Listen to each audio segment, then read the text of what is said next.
como os vistos pelo juiz. É pela escolha dos fatos materiais que o juiz cria direito.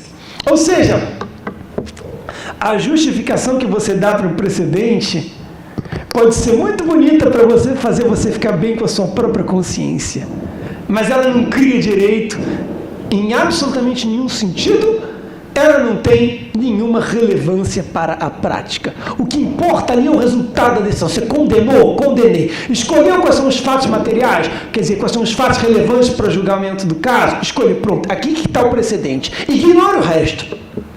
Se você quer entender o precedente, não busque resposta na fundamentação que o juiz deu para a sua própria decisão. Eu gostaria depois de saber se os juízes se sentem confortáveis com essa resposta, né? O método do Rupert Cross é mais interessante ainda. Ele muda o enfoque, mas ele muda de uma maneira que vocês vão dizer que é artificial. Ele diz, ao invés de buscar o fato do caso, busque a regra do caso. Então, a ratio decidendi para o Rupert Cross é qualquer regra jurídica expressa ou implicitamente tratada pelo juiz como um passo necessário para alcançar a sua conclusão. Depois, um jurista brilhante, não positivista, chamado Simpson, disse o seguinte, na verdade ele deveria ter dito suficiente e não necessária, né? Porque a regra que o juiz cria com a ratio decidendi é a regra que é suficiente para justificar a sua decisão, né? Bom, mas o que importa é a frase de baixo. Essa ratio é absolutamente independente da fundamentação dada pelo juiz. E olha o que diz o Rupert Cross, que é autor de um livro muito conhecido, que vocês devem ter acesso, se compra pela Amazon, e nas principais bibliotecas do Brasil há um volume desse livro, um livro chamado Precedent in English Law, um clássico da literatura sobre precedente, do precedente no direito inglês, né? O Cross diz o seguinte, seria um erro assumir que tais decisões, ou seja, decisões absolutamente carentes de fundamentação, eles têm precedente até aí. Até daquelas decisões tomadas na época em que não se reportava a decisão, que apenas se dizia o resultado e não se publicava as razões, até aí tem um precedente. Até aí tem uma ratio decidendi. Seria um erro assumir que tais decisões careçam de uma ratio decidendi que as habilite ser citada como precedente, pois a proposição jurídica em que elas devam ter se baseado pode ser inferida com mais ou menos segurança a partir dos fatos conjugados com a conclusão. Ou seja, de novo, se você quer entender um precedente, olhe para os fatos, olhe para o que o juiz fez, qual foi a regra que ele estabeleceu, né? Pegue o relatório de um acórdão e a parte dispositiva e você não precisa olhar nada além do que está ali no meio. Porque isso é suficiente para você determinar o que o direito fez. Já que a ideia aqui, gente, o argumento subjacente a isso tudo é um argumento hobbesiano, né? Auctoritas non veritas facit legend. Ou seja, as leis, ou o direito, deriva da autoridade e não da verdade, ou não da razão, né? Se o juiz tem autoridade para criar um precedente, ainda que não seja uma autoridade constitucional, é pelo menos uma autoridade relativa a um costume constitucional, ou o que os ingleses chamam de uma convenção constitucional, que atribui a ele autoridade para fazer isso. Então, se você está hierarquicamente subordinado àquele juiz, dentro da cadeia da jurisdição, você simplesmente identifica quais são os fatos e qual foi a regra que ele criou. Nada mais além disso. Você não precisa mexer, né? Essa nomenclatura pós-positivista, eu confesso para vocês que ela é um pouco ambígua. Por pós-positivismo se pode dizer várias coisas ao mesmo tempo. Eu estou empregando a expressão pós-positivismo especificamente no sentido que o Neil McCormick emprega. É no sentido de que, olha, todo mundo concorda que o direito deriva de fontes sociais. Mas não basta você identificar as fontes sociais, porque isso é apenas uma primeira etapa, uma etapa que o Dworkin chamaria de pré-interpretativa. Você precisa dar sentido a essas fontes sociais. E quando você dá sentido a essas fontes sociais, quando você interpreta essas fontes sociais, você valora, você exerce um juízo de valor sobre elas. Nesse sentido, seria pós-positivista, porque o positivismo pode ser uma parte do processo de descoberta do direito, mas ele é insuficiente, porque os critérios de identificação do direito válido pelo positivismo não conseguem explicar o direito em toda a sua inteireza, digamos assim. Nesse sentido, o pós-positivismo que eu defendi no livro, ele pretende colocar um certo equilíbrio na balança entre dois fatores que podem ser relevantes para a determinação do direito: a ratio e a auctoritas, ou seja, a razão e a autoridade. É preciso nivelar os dois, e na interpretação nós nivelamos essas duas coisas. Então, as características de uma teoria que eu chamei de pós-positivista, dos precedentes judiciais, tem, em primeiro lugar, pretensões normativas, ou seja, ela não apenas descreve o direito. É uma teoria que se reconhece como parte de uma teoria da argumentação jurídica, e a principal mudança é essa daqui. Os precedentes devem ser encontrados na justificação de uma decisão. Ou seja, não basta você identificar os fatos materiais e conjugar com a conclusão. Não basta determinar a ratio decidendi. Não basta determinar qual foi a regra que o juiz quis criar, mas é necessário um passo além para interpretar essa regra e determinar que tipo de vinculação ou que tipo de obrigação que ela cria. Então, a teoria normativa dos precedentes judiciais só se interessa pelos precedentes na medida em que eles possam ser utilizados como razões para justificar decisões futuras. Ela incorpora uma dimensão justificativa ou argumentativa. E aí nós temos essa frase do McCormick que diz exatamente o contrário do que diziam os positivistas, que nega exatamente aquelas afirmações que eu coloquei para vocês nos últimos slides, nos últimos elementos dessa minha fala. O McCormick, ele muda radicalmente a forma de se enxergar um precedente. Ele diz, olha, é na enunciação de suas razões para o fim de justificar as suas decisões que os juízes estabelecem precedentes e constituem o direito judicial. E criam o case law. Né? Ou seja, parem de achar que se a gente pegar o relatório e a parte dispositiva, a gente chega a um precedente. Né? Pelo contrário, o precedente é uma construção argumentativa, é uma construção justificativa.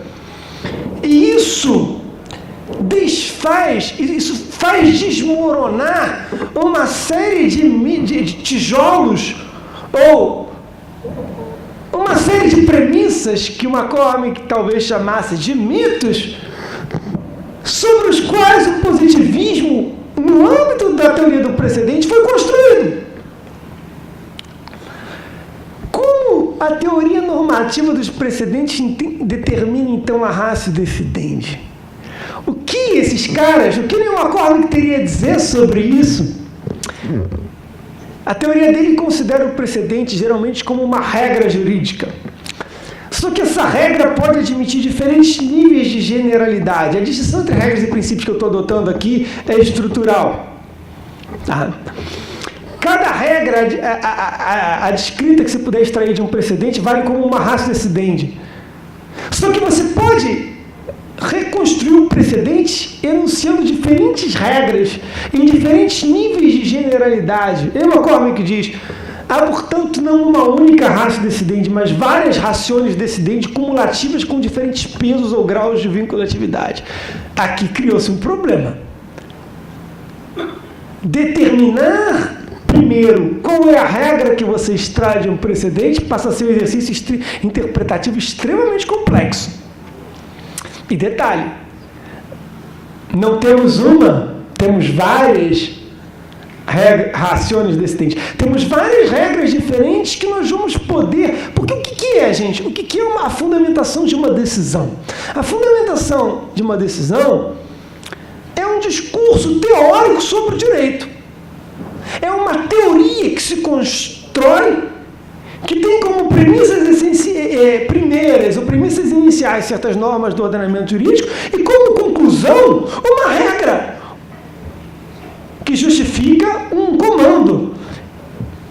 Prenda-se aquele sujeito por 3 anos de reclusão. Isso é quer dizer, existe a fundamentação é uma teoria que envolve uma série de premissas fáticas, que são relatos sobre os fatos que nós verificamos no mundo empírico, e uma série de premissas normativas, que são interpretações construtivas de regras ou de normas jurídicas existentes.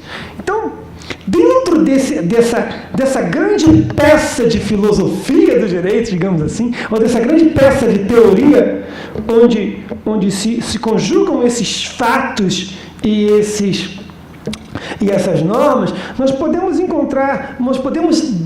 inferir diferentes regras com diferentes graus de generalidade. E aí, o que o McCormack diz é o seguinte: não existe uma única ratio decidendi e não existe nenhum precedente absolutamente vinculante. Não existe nenhum precedente absolutamente vinculante. E detalhe, a forma como cada uma dessas rações decidentes que nós enunciamos nos vincula não é algo que possa ser oferido com aquela objetividade que os positivistas estavam nos prometendo. Então, a primeira parte é como determinar a ratio decidendi. O positivista que esperava encontrar uma resposta única, que esperava que eu viesse aqui dizer para vocês que em todo precedente, em qualquer sistema jurídico do mundo, vai ter apenas uma ratio decidendi. Se era isso que vocês esperavam, o não positivista vai frustrá-los. Vai frustrá-los porque não há essa única ratio decidendi.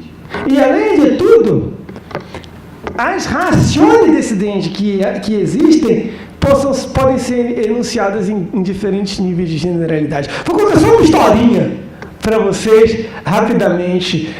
Vou pegar o microfone para poder circular um pouco mais, para não ficar muito parado aqui em cima, para ficar mais próximo de vocês. Bom,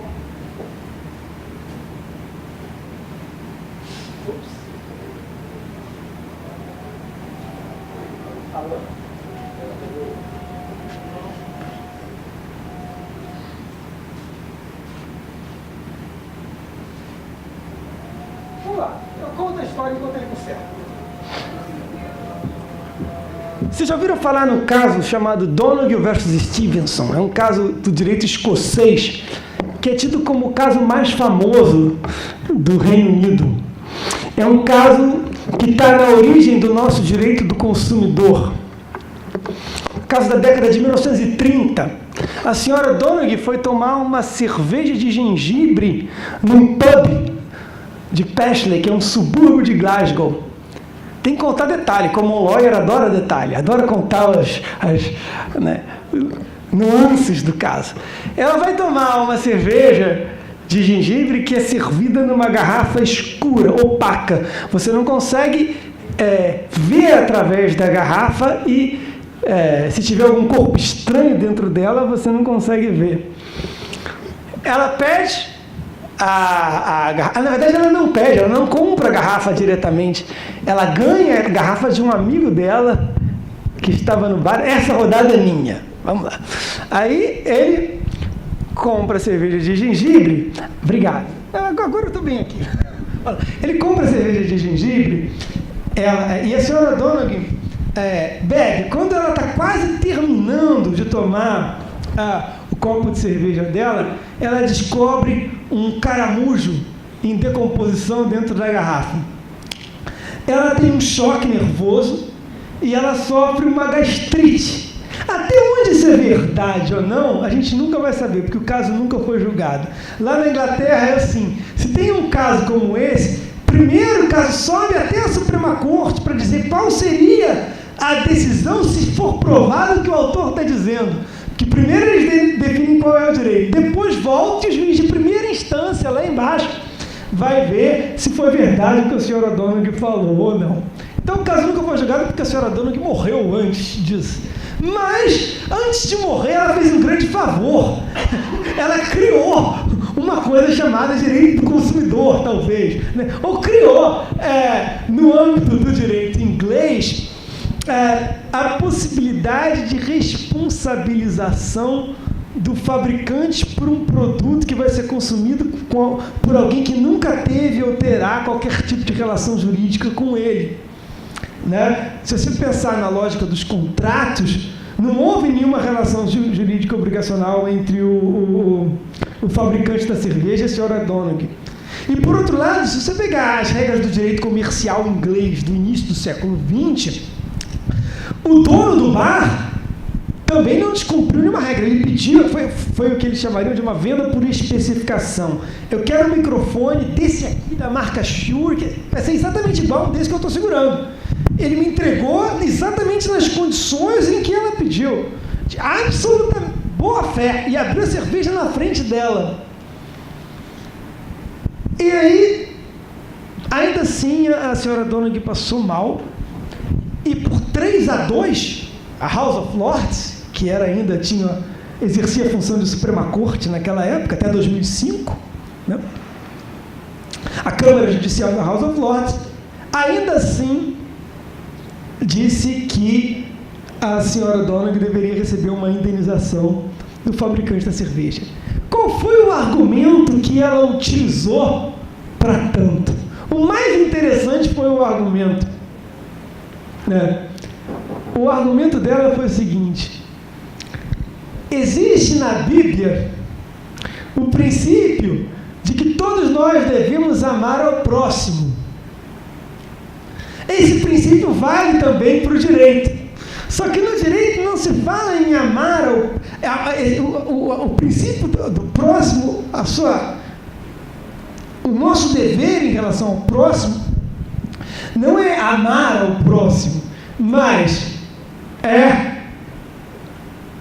ter um dever de cuidado em relação ao próximo, em relação àquele que pode sofrer as consequências da nossa ação, aquele que está sujeito às nossas atividades. E a partir daí, criou-se a ideia de que a senhora Donegue, apesar de não ter relação nenhuma com o fabricante da cerveja, tinha direitos em relação a ele, porque a ação dele poderia causar danos ou prejuízos ou males a ela. E a partir daí,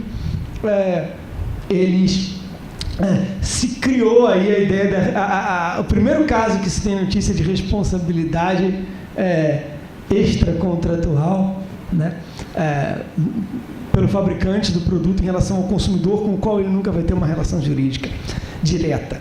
E aí, eu pergunto para vocês, qual é a ratio decidendi do caso? Será que o princípio de que eu devo amar ao próximo é a ratio decidendi de alguma coisa? Mas se não for, o que é? Aí tem um professor italiano, antes dele teve um outro, teve um mais famoso, acho que Julius Stone, era um common lawyer, da época do Kelsen, era um positivista. O Stone diz o seguinte: ratio decidendi é um engano geral, é um conceito cuja referência é uma ilusão. Pegue o caso Donegue. Esse caso é ambíguo em todos os sentidos.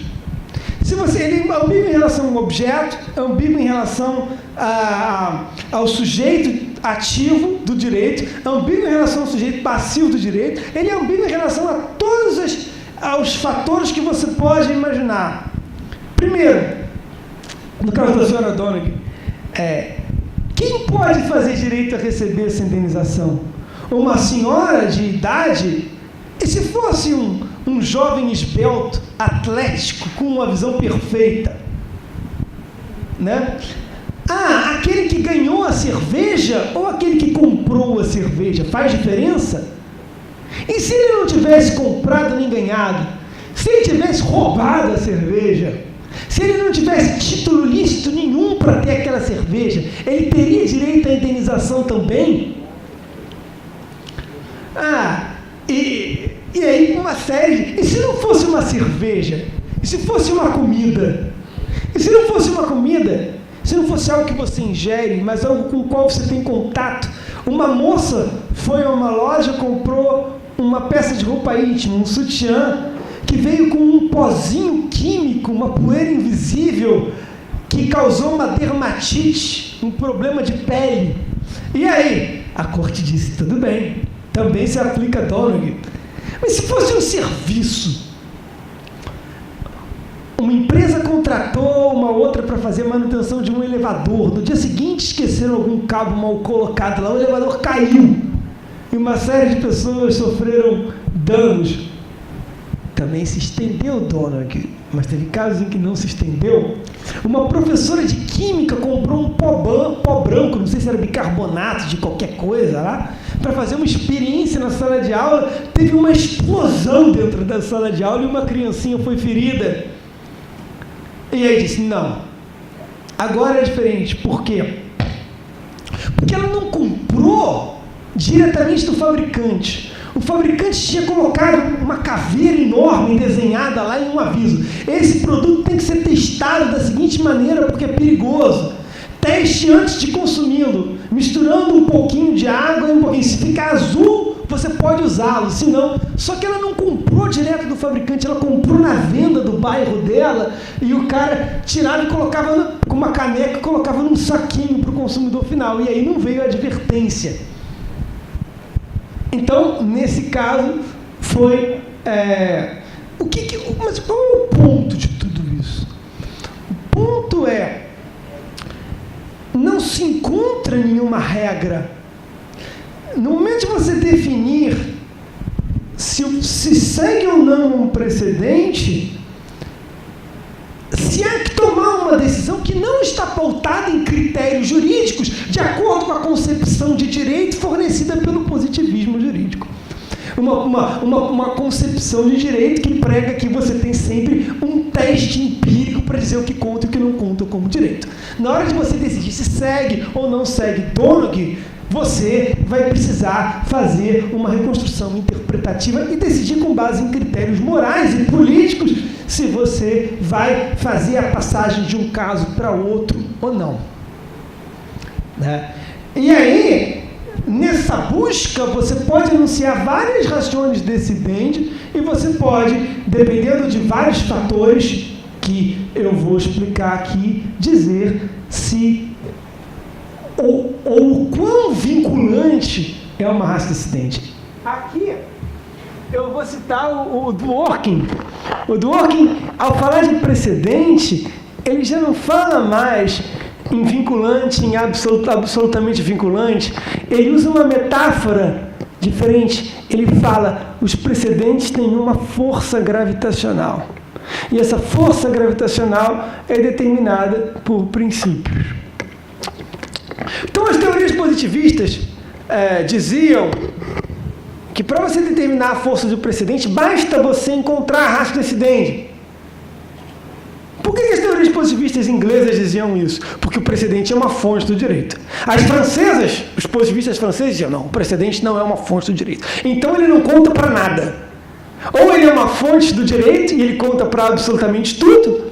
Ele é vinculante, você não tem juízo nenhum sobre seguir ou não o precedente, você está absoluto. Ou ele não é uma fonte do direito e não conta para nada. Isso é o que alguns chamaram de either or assumption, né? É a acepção do tudo ou nada. Ou os precedentes são razões excludentes, que excluem todas as outras, ou os precedentes não contam como razão nenhuma e não levam a nenhuma obrigação jurídica. As teorias não positivistas, elas vão contra essa ideia. Elas reconhecem precedentes como fonte do direito, mas elas desmistificam o conceito de fonte. Né? E aí, quando se fala em fonte do direito, ela usa um conceito argumentativo de fonte do direito que se parece com esse do Arnio aqui. É uma fonte de toda e qualquer razão que, de acordo com as regras geralmente aceitas na comunidade jurídica, pode ser utilizada como base justificatória na interpretação. Mas aí cria um problema. Não basta dizer que X ou que o precedente é uma fonte do direito. Você tem classes diferentes, porque você tem razões com pesos diferentes para dizer um precedente. E aí foram propostas precedentes vinculantes em sentido forte, que os ingleses chamavam de must sources, precedentes vinculantes em sentido frágil e precedentes persuasivos. Os precedentes vinculantes em sentido forte são aqueles precedentes que você tem uma obrigação jurídica de segui-los. Os precedentes vinculantes em sentido frágil são aqueles onde você tem uma obrigação jurídica de tomá-los em conta. E os persuasivos são aqueles que meramente servem como um argumento adicional. E aí, esse é o primeiro passo, quer dizer, tentar tipificar um pouco, já que se fala em força, vamos tentar, se a gente pensar numa linha reta, em que a força do precedente vai de 0 a 1, né, daqui até aqui, né, você pode pensar em encontrar alguns pontos intermediários aqui. O precedente vinculante em sentido forte, vinculante em sentido frágil e meramente persuasivo. Isso vai tentar nos ajudar, de alguma maneira. Agora, como que eu escolho onde que o precedente se encontra?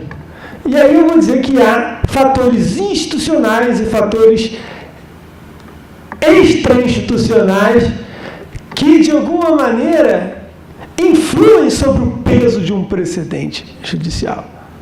Né? E aí eu vou fazer... se tem alguma inovação aqui no meu trabalho, é que eu estou falando em dois grupos de fatores, institucionais e não institucionais. O McCormick falava apenas em fatores institucionais que determinam o peso de um precedente judicial. Eu vou tentar falar um pouco para vocês aqui disso. Falar um pouco regras que vão nos ajudar, de alguma maneira, a encontrar esse peso. Primeiros fatores institucionais, que eu chamo aqui. O contexto institucional em estrito senso refere-se à organização e estrutura do judiciário. Tem algumas diretivas aqui que parecem óbvias. Aliás, soam óbvias. Tudo que eu falar aqui vai soar muito familiar. Mas eu não consegui encontrar ninguém dizendo antes. Quanto maior o grau hierárquico do tribunal, mais força terá a sua decisão. Julgamentos por órgãos colegiados de grau mais elevado do mesmo tribunal têm maior valor. Julgamentos do colegiado, nesses julgamentos, só há precedentes quanto às ratione decidendi objeto de consenso, ou objeto, pelo menos, de um consenso da maioria. Então, você pode anunciar várias rações decidendi em diferentes níveis de generalidade, mas só pode falar em vinculação àquelas razões sobre quais há consenso. Isso aqui, vou fazer uma crítica muito dura à prática jurídica brasileira. A gente, quando vai pegar um precedente do Supremo Tribunal Federal, a gente abre o voto lá e escolhe qualquer coisa que um ministro, qualquer um dos 11, falou e acha que está citando um precedente judicial. Não. Aliás, muito pouco num acordo do Supremo Tribunal Federal conta como precedente judicial. Você tem que ser uma regra com a qual todos, ou pelo menos um número suficiente para formar a maioria, concorde. Enunciada num nível de generalidade que todos concordaram. Senão nós não temos um precedente vinculante. Senão nós temos apenas um elemento persuasivo. Reparem que nesse modelo não positivista, o precedente, ele nunca faz aquilo que o Joseph Raz disse que o direito tem que fazer. palavrinha em inglês é settle. Fixar, estabelecer, lançar raízes, encerrar uma discussão. Os positivistas sempre descreveram o precedente judicial como sendo uma técnica para encerrar a discussão. Mas eles nunca fizeram isso, nem lá na Inglaterra. Na Inglaterra, todo o ensino jurídico deles é baseado em casos. Eles ficam a vida inteira discutindo os casos para ver se o caso A' se parece com o caso A, se o caso A2' é diferente, se o caso A3' é diferente. E eles vão fazendo diferenciações e vão raciocinando da mesma maneira que os juristas romanos raciocinavam na época do direito romano, fazendo distinções, fazendo classificações, fazendo analogias, contra-analogias, diferenciações. Por que eles fazem isso? Porque o precedente não fixa. Ele fixa pontos bem específicos, mas sobre esses pontos há muito pouca controvérsia. Depois que ele fixa, a tendência é a gente discutir, pelo menos enquanto você não encontrar um argumento inédito que não tenha sido considerado por aquele juiz superior, ou pelo menos que você consiga demonstrar que aquela decisão está errada. Mas a maior parte das discussões que surgem sobre o precedente não são discussões viscerais, que você vai discutir aquela regra para acabar, para derrubá-la, retirá-la do sistema. São discussões laterais sobre o seu âmbito de aplicação, né? Outras regrinhas: decisões que formem uma linha de precedentes coerentes têm mais valor do que precedentes isolados. E, obviamente, situações de conflitos de precedentes sem critérios institucionais de solução indicam o caráter meramente persuasivo do precedente utilizado. Além desses fatores institucionais, tem a tradição jurídica, né? Qual a diferença entre common law e civil law? Eu acredito que o processo hermenêutico de passagem de um precedente para o outro é muito parecido nas duas. A diferença é mais como o legislador. Vocês já pegaram para ver alguma lei do sistema de common law? A gente pega muitos casos, né? As leis deles são irritantemente detalhadas, principalmente na Inglaterra. Irritantemente específicas. Eles vão aos pormenores. No direito da discriminação, da igualdade, eles têm uma lei